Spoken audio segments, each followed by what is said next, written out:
My name is Colleen Coppinger, and I'm the owner of Painting with a Twist in Grapevine. The twist about Painting with a Twist is that you can bring in whatever beverage you want to drink while you're painting. Most people choose to bring a bottle of wine, and these two were donated by the two local wineries that are my favorites, Homestead and Sloan & Williams. We provide everything you need for your wine, including a corkscrew. But I find a lot of people don't know how to use one of these, so I decided to make a short video to show you how easy it is. This particular corkscrew is called a double pull because it has two levers. It also has a little knife for cutting the foil and the actual corkscrew itself. The first step is to remove the foil capsule, which I just recently discovered that's what it was called. Some of them you can just pull it right off, but others require you to actually use the little knife that's on the corkscrew. Most wine bottles have a little lip here. You can either cut above the lip or below the lip. Personally, I like to cut above. I find it's helpful to hold the corkscrew like a potato peeler, like you're going to be peeling a potato. And then you're just going to rest the blade next to the bottle against the little ledge. And I like to turn the bottle and just kind of hold my hand steady. And it really does just feel a lot like peeling a potato or an apple. And I like to go a little bit past where I started, just to be sure I get it cut all the way off. And then you can just lift that right off. Step 2 is actually removing the cork. You'll want to open the corkscrew all the way up like this. Then you're going to take the little point, come in at a 45-degree angle, slightly off center. Then I like to just start turning the bottle and pressing in. And then once you get it straightened up, you can just turn it just like a regular corkscrew. We're going to push it all the way in until the very last rung is right above the cork. You don't want to go too far because you might get some cork in your wine. So step 3 is actually removing the cork by using the levers on the corkscrew. There's 2 of these on this one. So you're going to rest the first one right there on the lip of the bottle. I like to grab a hold of it and kind of support it. And then we're just going to pull up on the actual corkscrew. Pull up as far as it'll go. Then you're going to bend that back down, and that will allow you to put the second little lever on the lip of the bottle. I still like to hold on to it and go ahead and pull the cork all the way out. So now just take your cork off the corkscrew and enjoy the best part, have a glass of wine. If you'd like to come and paint and drink sometime, you don't need any artistic experience at all. Just go to our calendar at paintingwithatwist.com/grapevine. Find a painting you like and sign up. We hope to see you soon.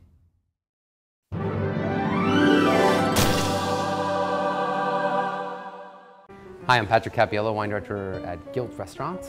Today we're going to talk about how you send your wine back without looking like a jerk. It's a pretty simple thing when you think about it. You're looking for things like cork taint, which is kind of a musty smell. You're looking to see if the wine has been oxidized, so it might have a vinegary kind of smell, or if it has a materization issue, or it might have a really extremely nutty smell. But they're all just flaws that can happen from time to wine. So after you get your taste, the best thing to do is give it a little swirl and give it a smell. Most flaws will be detectable immediately with the smell of the wine, but it definitely doesn't hurt to give it a taste as well. So if you did see a problem at this point, the best way to go about it is to get either the sommelier, the waiter, or maybe the manager in the restaurant involved in it, but without making a big deal about it. I think a good approach is to say something like, you know, I think maybe might be a problem with this wine. Is there somebody else that could taste it and kind of give me their second opinion? Most times, if you're at a restaurant that has a great wine program or that has a sommelier, they're going to be able to confirm or disconfirm what you're experiencing, and hopefully if it is a problem, they'll take it back without an issue. That'll be the way it is with me, I can assure you. But often you're in a situation where you don't have that person who can be there to confirm or disconfirm. And if it is a problem, I think you have to be as polite as you can, but at the same time be stern that you think there's a problem and you'd like to either try another bottle or maybe select something different. Sometimes you'll succeed and sometimes you won't. In the end, I think it's about you standing firm in your convictions. If you believe that there's a problem, I think you need to say something, because it's only going to ruin your evening if you're not able to enjoy the bottle of wine that you select. Thanks for joining us. Cheers.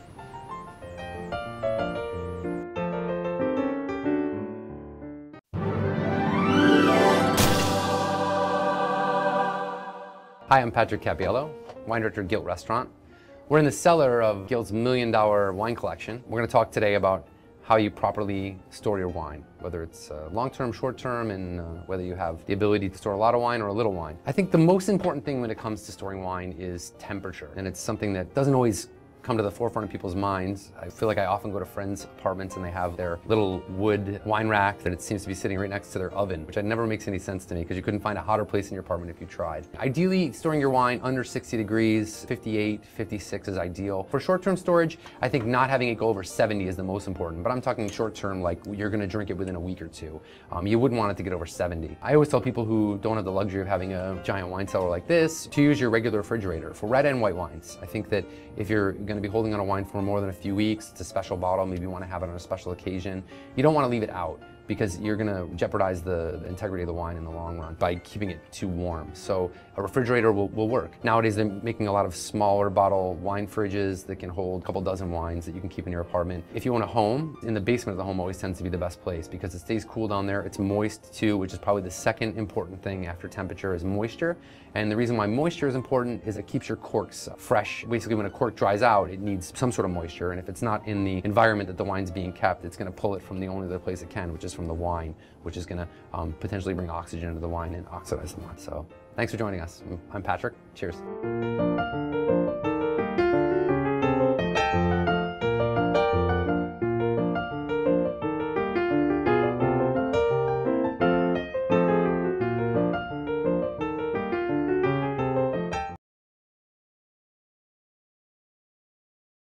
Hi, my name is Brenna, and I wanted to talk to you today a little bit about why aeration is important. So, what is aeration, first of all? It's when you use an aerator, or a decanter, or a whisk, or whatever you want to use to force air into the wine. What is the result of this? It kind of opens up the tannins a little bit, softens the tannins, softens the flavor. It just makes it a better wine to drink. It often will balance it out. Specifically if it's a young wine, you definitely want to aerate because it can open up the bouquet. It makes it more accessible to you. It kind of lets your palate glide along it a little bit easier. So what kinds of wine are you going to aerate? You're obviously not going to aerate a sparkling wine because when you do that, all the bubbles will disappear, unfortunately, and it's not going to taste very good after that. A rosé, you're probably not going to aerate. Why? They're usually light anyway. This is the same as a white wine. You're probably not going to aerate a white wine just because they're lighter anyway. They have less tannins, they're usually more balanced with acidity, and hence they don't really need the aeration or the forcing of air into it. Now, if you have a Pinot Noir, you have to be careful with aeration. Pinot Noirs are usually lighter wines, and it can be ruined very easily.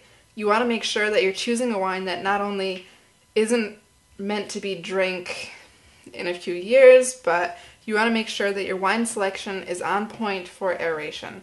Pinot Noirs are very gentle wines, so aerating them too much can kind of blow them open or ruin the balance of the wine. The acidity, the tannins, the flavor. And if you ruin it, there's really no way to get it back unless you mix in more unaerated wine. And then the kind of wine you do want to aerate is a dark red blend, maybe a Cabernet, Syrah, etc. You just want to make sure that it's not something, I don't want to say cheap, but usually cheaper wines don't need aeration because they're meant to be drunk right away, and they're meant to cleanse the palate. They're easy to drink, they go down a lot easier, and they don't really need aeration quite as much. It's very similar with very old wines. You definitely want to be careful when you're aerating those. I would use a decanter and just let them sit because it's very easy to kind of blow those over. Once they've been sitting for a long time, they kind of lose a lot of the flavor and balance in the bottle. If it's too old of a bottle or very old, you just want to be very careful of losing everything because then it's not much fun to drink and the experience is kind of ruined. So definitely use a decanter with those and let them kind of sit and mellow and chill by themselves. So wines that you should aerate, anything that you're planning on drinking that is maybe over 2 years old, blends that are kind of thicker, meatier, so a Syrah, Cabernet. You just want to be careful that you're not kind of blowing it open. And as always, test a little bit of your wine first with aeration. So if you're planning on aerating a whole bottle for your guests, you might want to test a little bit and see if it actually needs aeration in the first place. And I've got a fun video for you coming up on aerators next week. We'll be featuring the Astor, Venturi, and a No Name brand, so we'll see how they stack up against each other. If you have any questions, feel free to shoot them over. Thanks!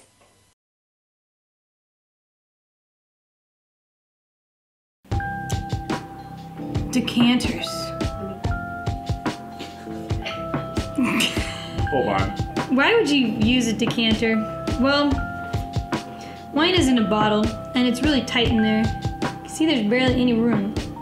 So when you pour it out into a decanter, it opens it up. You know, when you get home from work and you take your socks off, it feels that good too. I know you're thinking about it. You can decant a cheap wine, make it taste better, remove sulfur fixing in the wine. You can also decant an expensive wine and remove all those funky flavors or make the tannins a little more comfortable with the other flavors in the wine. Are there bad wines or types of wine to decant? Yeah, don't decant champagne. That's just weird. I like bubbles. Pinot Noir and white wine can be decanted, absolutely. Pinot Noir is more sensitive to light and oxygen, so I would be careful that when you decant a Pinot, maybe not decant the whole bottle if you don't plan on drinking it. When decanting, you'll want to tip the decanter. Tipping it will expose the molecules of the wine to oxygen more as it touches the side of the glass. If there's sediment in the bottle, if you have an unfiltered wine, don't pour out the entire bottle. Just pour out to just about an inch left, and the sediment will stay in the bottle and your decanter will be sediment free. There are a bunch of different kinds of decanters.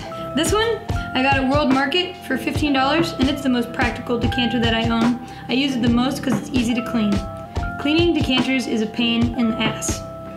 This one's super old and although extremely awesome, I'll probably never use it. And that one looks like a bedpan. Use hot water on the outside and cold water on the inside will actually keep it from getting hazy. And then you just set it up like in a mixing bowl with a towel to help it drip dry.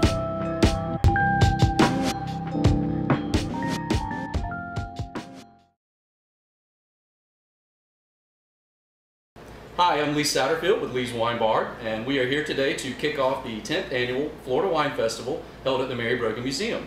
And I'm Shonda Knight with WCTV, and Lee, my question for you is, wines come in all different shades, so what exactly gives a wine its distinct color? That's a great question. A lot of people don't realize this. The skins of a grape are very important in the making of the process of wine. Say for instance you have a red grape. If you go to a Publix and you pick up a red grape, you buy one, you slice it open, the meat that's on the inside is going to be white. So if you squeeze that, you're going to get white juice. So what the winemaker does is he keeps the skins and the stems in contact with the juice. And a funny story is White Zinfandel was actually an accident. White Zinfandel is made with the red Zinfandel grape.